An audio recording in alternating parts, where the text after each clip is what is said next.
Milosť vám a pokoj od Boha nášho Otca a od Pána nášho a Spasiteľa Ježiša Krista. Srdečne vás všetkých pozdravujeme.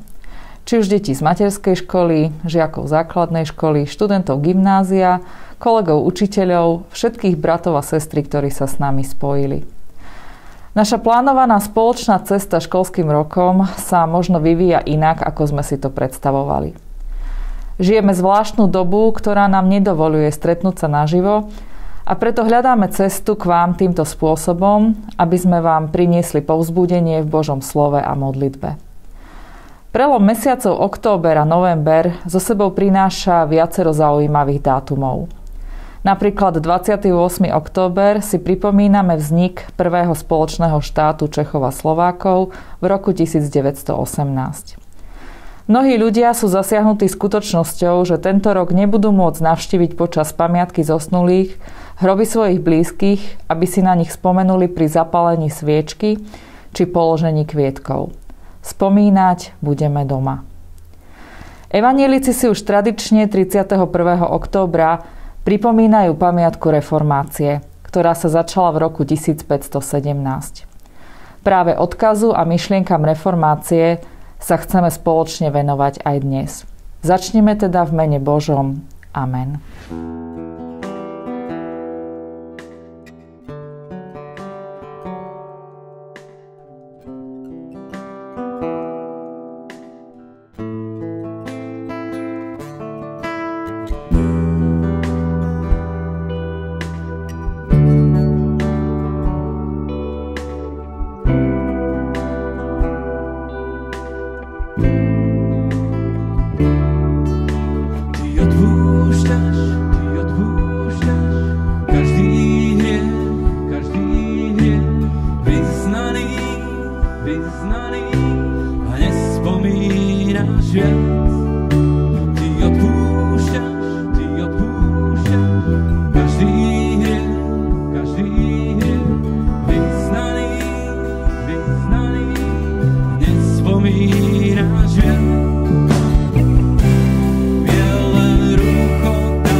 Milí moji, dnešné slovo Božie máme napísané v Evanjeliu podľa Jána v 8. kapitole od 31. verša a znie takto.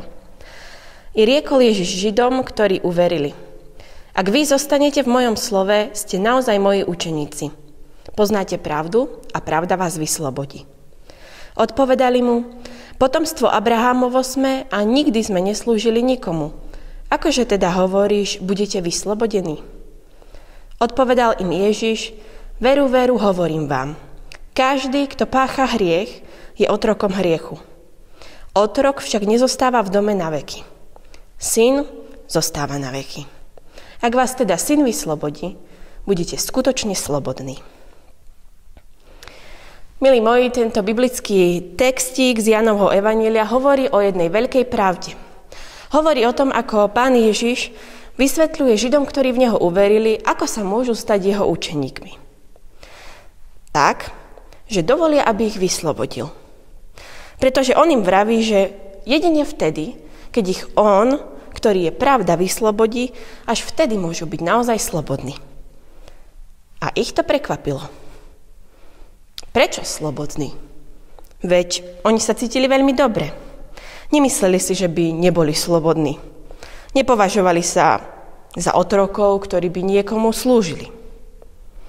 Pán Ježiš im však ukazuje, že predsa len otrokmi sú. Sú otrokmi hriechu. Tak, ako každý človek na zemi. Skúste teraz porozmýšľať. Čo s nami robí hriech? Myslím, že ste na to prišli. Hriech nás zaväzuje. Je ako také veľké väzenie, v ktorom sme zamknutí. A čím ďalej, tým viac nám tie putá na rukách uťahuje. A to je často bolestivé. Skúste si spomenúť na nejakú situáciu, keď ste možno urobili niečo zlé. Keď ste urobili nejaký hriech. Som si istá, že každý niečo také vyparátime a možno, že aj každý deň. A teraz si skúste spomenúť, aké to bolo, keď ste sa s tým nemohli alebo nechceli priznať rodičom. Ja si v takejto chvíli vždy spomeniem, ako som sa ako malá hrávala s maminou takou ozdobnou ceruzkou. Mama ma vždy napomínala, aby som to nerobila, lebo ju zlomím. Až raz, keď nebola doma, vbehla som do kancelárie a zobrala som si ju, aby som sa s ňou mohla opäť hrať. No, skúste hádať, čo sa mi podarilo. Jasné, zlomila som ju. Bola to len obyčajná ceruzka, ktorá by nebola problémom, ale ja som vlastne neposlúchla mamu. Myslím, že si viete predstaviť, ako veľmi ma ťažilo, že som jej o tom nemohla, respektíve nechcela povedať. Tajila som to, pretože som sa bála, že bude smutná alebo nahnevaná. Som si istá, že niečo také poznáte. Strach. Lebo ten hriech, to zle, čo urobíme, často so sebou prináša strach. Pán Ježiš, tak ako vtedy vravel Židom, tak isto aj nám dnes vraví, že áno, sme aj my všetci otrokmi takéhoto hriechu. Lebo keď nás ten hriech začne pokúšať, keď tak začne akoby klopať na dvere nášho srdca, veľmi rýchlo mu otvoríme a podľahneme. Ale Pán Ježiš tiež hovorí, že je tu nejaký syn, ktorý nás môže oslobodiť, aby sme sa už viac nemuseli bať. Aby sme už viac nemuseli byť poviazaní, vo väzení, smutní. A tým synom je práve on, Pán Ježiš. On je jediný, kto nám môže dať skutočnú slobodu. Nikto a nič nám nezaručí slobodu, akú nám dáva Pán Ježiš. A to je dôležité posolstvo aj tohto sviatku, ktorý si dnes pripomíname, sviatku pamiatky reformácie. Toto posolstvo totiž aj doktor Martin Luther, ktorého verím, že veľmi dobre všetci poznáte, on toto posolstvo tiež vyzdvihol. Chcel, aby sme aj my, ako cirkev, ako Božie deti poznali, že v Pánovi Ježišovi môžeme byť naozaj slobodní. Lebo on tak už urobil, on nás už oslobodil. Kedysi to tak fungovalo, že keď chcel niekto oslobodiť otroka, tak musel za neho zaplatiť vysokú cenu. Musel si ho kúpiť a potom musel pustiť, ak mu chcel dať slobodu. Pán Ježiš zaplatil za všetkých nás úplne najviac. Zaplatil za tie naše životy, za našu slobodu, tým svojim životom. A to je úžasná radosť, s ktorou môžeme žiť náš slobodný život. Preto si z dnešnej kázne práve toto zapamätajte. Že keď vás Syn vyslobodí, tak vtedy budete skutočne slobodní. Amen.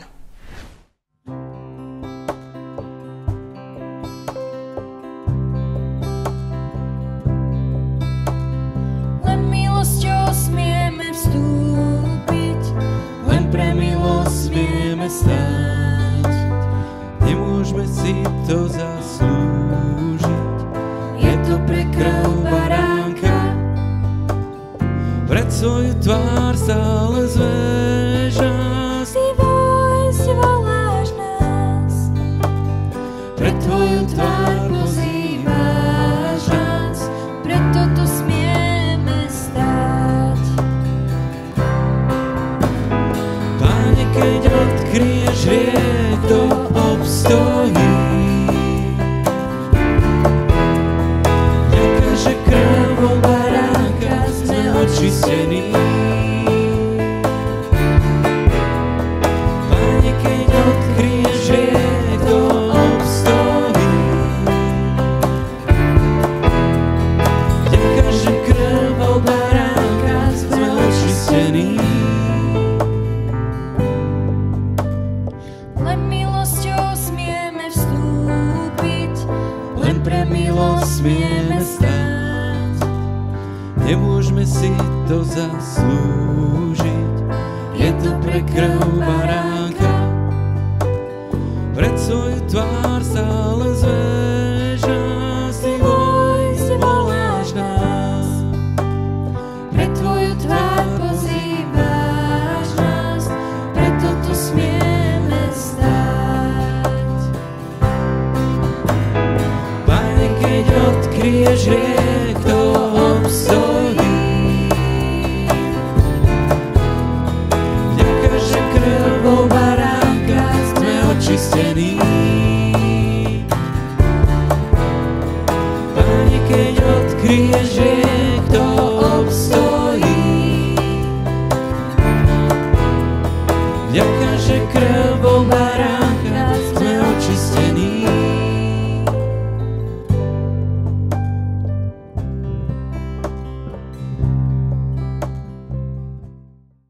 Pomodlíme sa. Milosrdný, večný Bože, vďačným srdcom ťa oslavujeme, že si dielom reformácie obnovil svoju cirkev, znovu zapálil svetlo svojho slova a dávaš mu až dosiaľ medzi nami svietiť. Daj, nech sa toto slovo zvestuje a vyučuje čisto a jasne medzi nami i v celom svete. Pomôž všetkým, čo ho počúvajú, aby žili podľa neho ako tvoje deti. Prosíme ťa v týchto neľahkých časoch o pomoc pre chorých alebo tých, ktorí sú akýmkoľvek spôsobom zasiahnutí celosvetovou pandémiou.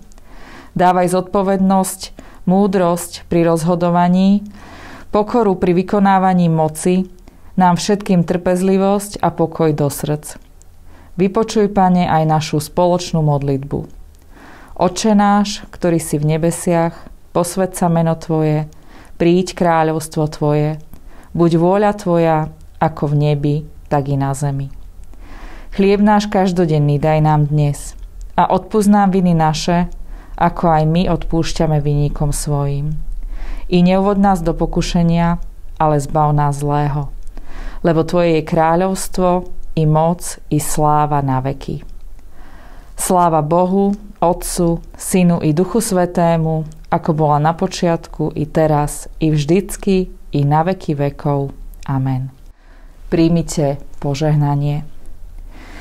Nech vás sprevádza na vašej ceste všemohúci Boh, Otec, Syn i Duch Svätý. Amen.